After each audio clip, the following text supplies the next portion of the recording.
أكتر فلوس عملتها في حياتي كانت من الدخل الإضافي، وأنا الحقيقة دخلي الإضافي والأساسي كلهم من الإنترنت. أنا مش جاي أقول لك إزاي تكسب من الإنترنت، أنا جاي أحكي لك إزاي أنا كسبت من الإنترنت. على مدار 14 سنة وأنا بشتغل في التسويق الرقمي بكل أقسامه: صناعة المحتوى، إدارة صفحات سوشيال ميديا، إدارة الحملات المدفوعة وغيرها كتير.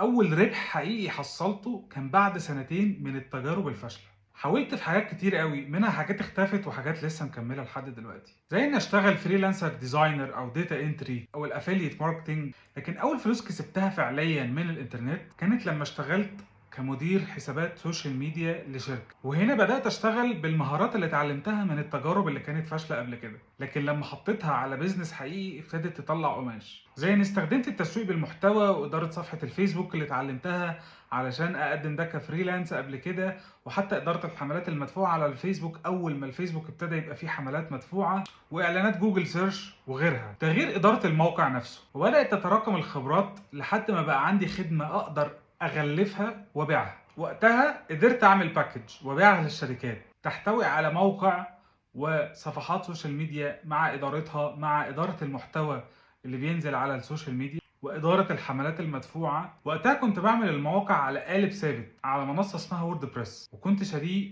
بحق إعادة البيع، واشتريت له استضافة بتسمح لي بالتقسيم. والاستضافة هي الهارد أو المساحة اللي بنحط عليها الموقع في الإنترنت.